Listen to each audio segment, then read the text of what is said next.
What's up everyone, MK Tom Brady here, and in this video I want to do a deep dive into the mechanics of Mortal Kombat 1. So in just a couple of days here, we're all going to be able to sink our teeth into the game for the first time for those who were lucky enough to get chosen for the stress test codes, which are being sent out right now as we're doing this video. But before that, I really wanted to kind of do a video to go over what we can expect the game to play like and a lot of its mechanics. So it goes without saying, the game is based around the cameo mechanic. How your character plays is going to largely depend on the cameo that you choose.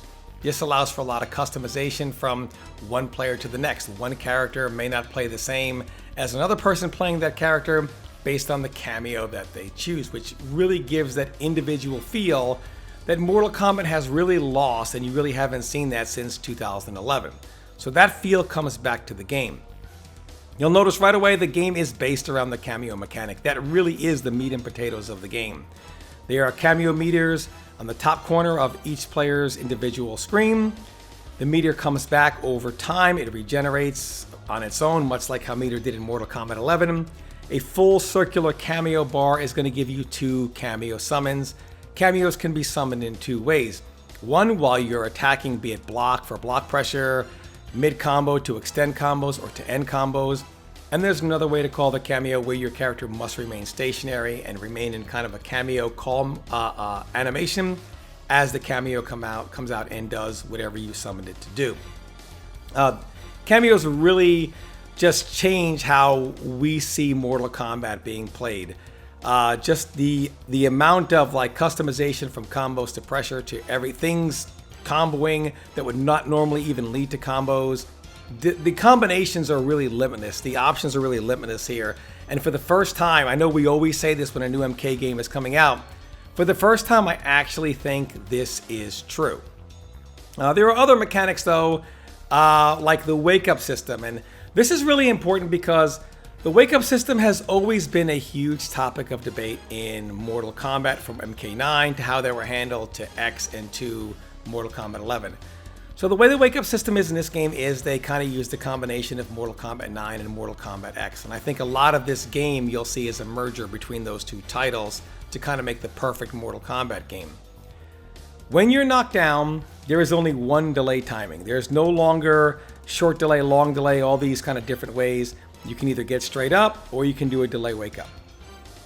Your wake-up attack options will be an armor attack, or you can summon a cameo, which will have the invincibility of the Mortal Kombat 9 wake-up attacks. So the beauty of this is that, yes, obviously there's armor in the game, but the armor moves don't launch. There are no more of these armored launchers that caused the huge problems in MK9 and MKX, especially as the wake-up attack, where you had people getting up with these armored attacks that cause launchers. Now, whether it be a cameo summon or a wake-up attack that has armor, you have an option to get off the ground, but the attacker still has the advantage because you're not getting off the ground with an option to combo them. It's just kind of like a get off me move, give me my space. So the attacker still has the advantage, can still make reads, can still punish, but the person on the ground also has options and isn't helpless, but doesn't necessarily have the option to take your whole life bar because they did a wake-up attack, as we've seen so many times in Mortal Kombat games. This is really the perfect balance of how things should be. And it's the same way with the cameos. So cameos, some of them are launchers, but when done as a wake-up attack, they will no longer launch, they will only splat on the ground. So NetherRealm really looked into how they've had problems over the years in this area, especially in the use of armor, not just as a wake-up attack, but even in the neutral. You want to get somebody off of you, to be throwing out armor attacks that launch are quite powerful. And they realized armor attacks should be, hey, respect my options, give me some space, but they just shouldn't be these launchers that you're throwing out with armor on them. So they've really improved both the armor system and the wake-up system while also keeping the cameo involved. So hats off to them. Breakers are back in the game. Now in this trailer here, they did speak on the breakers, and they did say that breakers require a full cameo bar. So you have to have your full cameo or cameo summons available, and you have to have all 3 bars. I believe people were trying to interpret that as you have to have both cameos available. You just have to have a cameo summons and all 3 bars. So you don't have to have all, a full cameo bar. But this is a huge penalty for breaking. This means now when you go to do a cameo, if you only have 1 bar there and it's gone, or you go to do an armored wake up attack and you get blown up for it, they won't be able to break. They're going to hold the damage. A lot of times in Mortal Kombat, you kind of, when you have full resources, you kind of get a, I'm going to try this. It didn't work out. I'm still going to break anyway, or break away. That's completely gone. Now you have to have all your resources, and all your resources will be depleted. And because meter doesn't regenerate your main meter, it doesn't self-regenerate. You have to build that. It puts you in a really bad state if you kind of make a bad decision there and have to break. So decisions are significantly more impactful on how you want to do things in this game. Fatal Blow returns, but it returns from what I'm hearing as a little more of a balanced thing where you're not just able to kind of abuse it over and over again on block like you did in Mortal Kombat 11. I believe it's a 1 summons on block or hit, and that's it for the rest of the round. You don't get it back if it's blocked. And it's, at a certain percent of life it comes back, which I think is fair. Every game has that kind of stuff where at a certain part in your life bar, you kind of have a rage mechanic. Mortal Kombat has found a way to use its X-ray mechanic, now branded a Fatal Blow, in that way. So I think it's really good. You also have air combat and air combos. So characters have strings on the ground, and they also have strings in the air.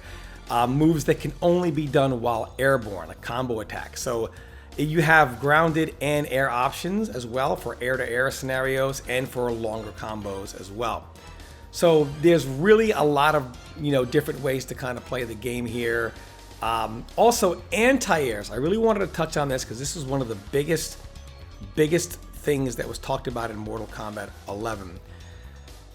This was not the case in this version of the game that we saw that people got their hands on when the game was first demoed.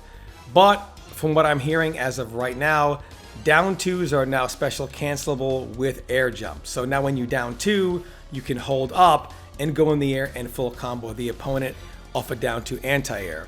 Now this may not be in the beta, this may also change by the time of launch, but as of right now, this is the case. So down 2s are more consistent anti-airs, and they are now special cancelable by holding up only to allow you to go into full combos.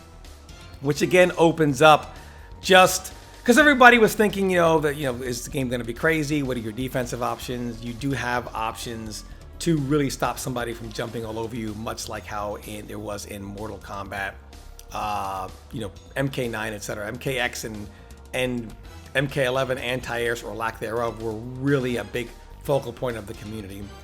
So it looks like they really improved the game in every single way. I'm really excited to be able to get my hands on this game. I don't know if I'm going to be able to stream it. If I get in the stress test, I will be streaming literally, and I'm not joking, 72 hours straight. I will go 72 hours strong. I will be playing non-stop. The stream will not go down.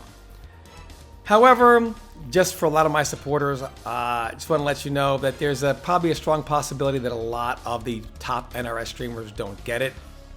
Just because I just don't feel like most games, a lot of the top streamers, the ones that have 40, 50K plus, a lot of us kind of stopped streaming the game for a while just because it was kind of, for lack of better words, dead with MK11. So our streams went down and we were just waiting for this moment.